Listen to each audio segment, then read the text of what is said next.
kwentuhan ko lang kayo na Ayan, yan. nagsimula, ay yung, ang hilig ko talaga dati nung mga high school, elementary, mga arts and crafts.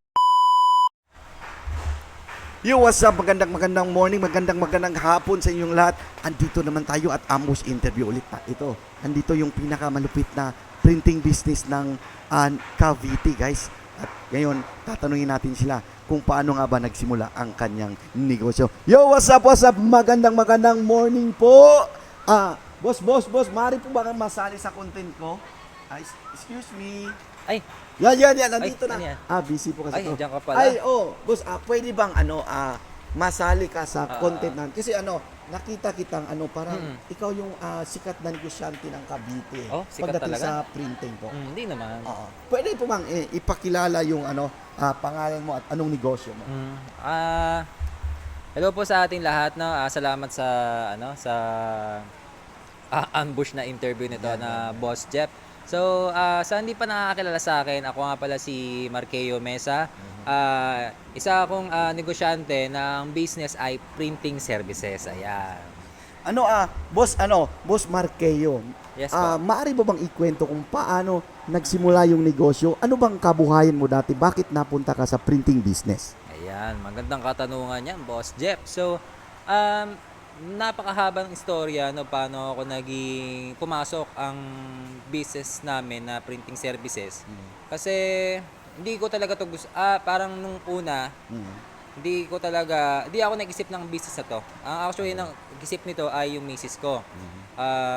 Hindi ako business minded nung time na yon, parang talagang binigay lang sa akin talaga ito na tadhana na ito yung tawag dito. Gawing kabuhayan. Oo, gawing kabuhayan. Pero ito lang yung napagtanto ko, na-realize ko, no, na yung mga past na naranasan ko or na-experience ko simula nung high school hanggang ngayon, hanggang nitong nag-ooperate na ako ng business na nung ito kwentuhan ko lang kayo na Ayan. nagsimula ang hilig ko talaga dati nung mga high school, elementary, mga arts and crafts, mabutingting na bagay. Yun. So sa mga subject naman ng mga elementary tsaka nung high school ako, pagdating sa mga arts, yun yung pinakamataas kong grade. Yun. So related yun sa sa arts, 'di ba? Ang printing kasi design, arts, 'di ba? Creative minds. Oh, creative mind ang utak ko. Tapos so lumipas na yung panahon, nagkaroon na ako ng papunta na ako ng college. Yun. So ang gusto kong course talaga ay architect. Yes. So dahil nga hindi nga ganun kapalad kami na Sa buhay. sa buhay na ma-afford yung tuition fee ng architect kasi napakamahal nga nung mga panahon na yon, nag-switch kami dun sa medyo related dun sa course na kukunin kong kurso. So which is nga ito yung Fine Arts. So yung Fine Arts, diba, alam na naman natin, arts and crafts, creative mind, yung ganong kurso. So binalik na naman ako doon. Parang binabato ako ng tadhana na kailangan ang gagawin mong way o gagawin mo sa Buhay. pagtanda mo, pagbuhay mo ay related sa arts. Okay. Diba? Yun yung Parang yun yung linya mo talaga. Oo, na-realize ko. Pero hindi ko pa yung mga time na yun, hindi ko talaga alam na yun pala yung binibigay sa akin na linya. Okay. So, yun nga, di naman ako nakapagtapos sa Fine Arts kasi talagang hindi talaga kayang supportahan hanggang sa pag-graduate. Pero at least experience ko, tsaka yun yung binigay sa akin na Pangkabuhayan. experience na maranasan ko man lang yung ganong may natutunan kahit papaano. Oo. Tapos, di may trabaho na ako. So, may asawa na rin ako noon. Okay. Nag-isip yung asawa ko. Sabi sa akin, kinausap ako na, bakit hindi pa tayo magtayo ng negosyo? Kasi ang naisip niyang negosyo ay printing services. Okay. So, dito na naman ako na, nahiwagaan. Printing services, about naman sa Arts. creative mind. Oo. Oo, sa mga creatives. Parang related sa gusto mo. Oo, yun. Parang ko lang to hindi ko pa to na-realize kahit nung time na magtatayo pala kami ng business na printing, hindi ko pa to na-realize. Kailan ko na-realize nung binalikan ko yung mga buhay ko sa Parang backtrack, ganon. Oo, parang iniisip ko yung mga nangyari sa akin. na-realize ko lang yun na ito pala yung pinaka ano ko Linya. linya. Linya. Hindi ko rin alam na magiging isang negosyante ako pero alam ko na ito yung kaihiligan ko tsaka ano. Kaya hanggang ngayon, bye-bye Ma'am Lynn. Yun nga, kaya hanggang ngayon, Parang ano, yan na yung tinatahak mong landas. oo, ito na. Sabihin na natin, may mga dumarating na point talaga na lugi, walang kita. Pero ayan. ano, kailan nag-start yung printing business mo? Nag-start to siguro nung nagtatrabaho pa lang ako. Ay, bilang trabahante, nagbi-business ka na. Oo, pinagsabay ko Wow. yung business. Bago pa lang kasi pumasok ang printing services, may binabayansan na ako ng mga item. Kumuha ako sa Divisoria, tapos binibenta ko sa online. Related Kaya, rin doon o iba? hindi, iba na. Mga ano lang, mga Ah, bag, mga ganun. buy and sell. Mga buy and sell lang kasi umuuso dati yun nakukuha ng product kasi simula nang pumasok yung Pandemic.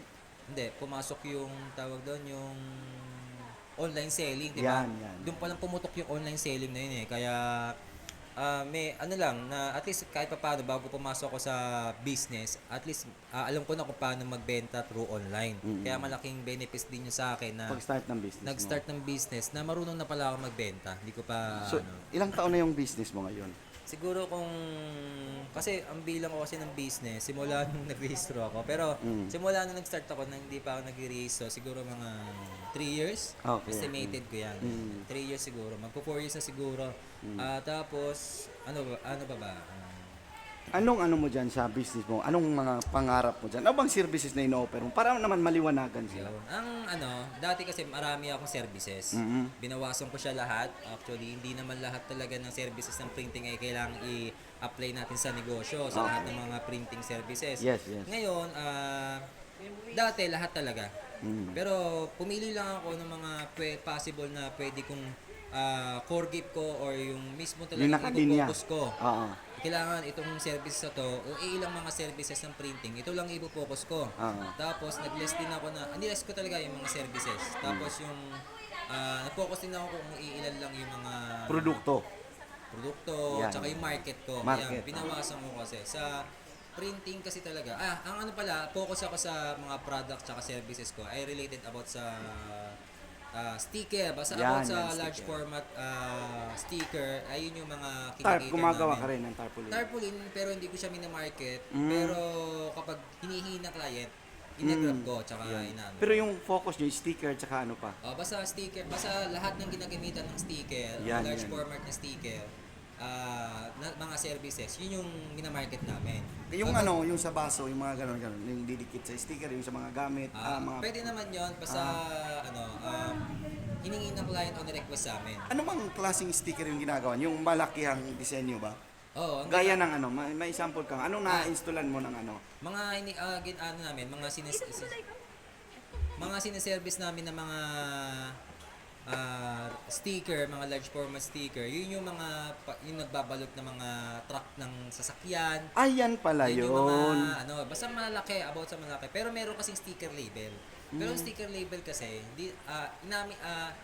aminado na kami na mataas ang presyo namin pagdating sa sticker label. Kasi iba yung quality na binibigay namin doon, tsaka yung quality ng machine na ginagamit Ginagamit. namin. Okay. Kaya hindi na kami makakasabay sa market ng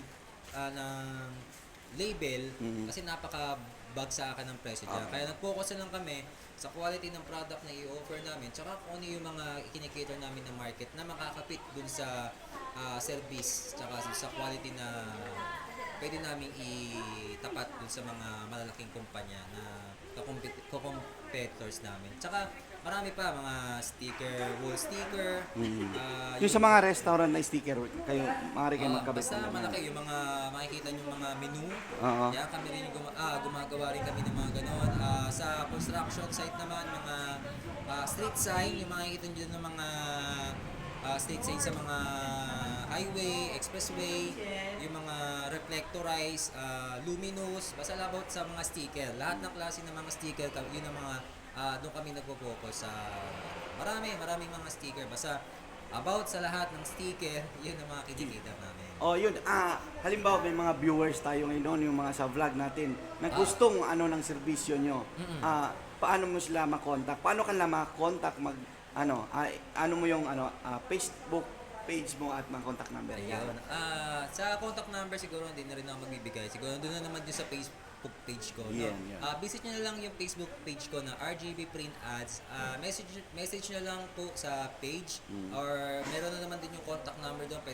Pwede nyo po makausap yung sales representative namin doon sa aming business. At kakusapin po namin kayo kung ano yung mga problema sa inyong mga negosyo, sa mga kumpanya na related sa amin na kaya namin ikita sa aming mga serbisyo.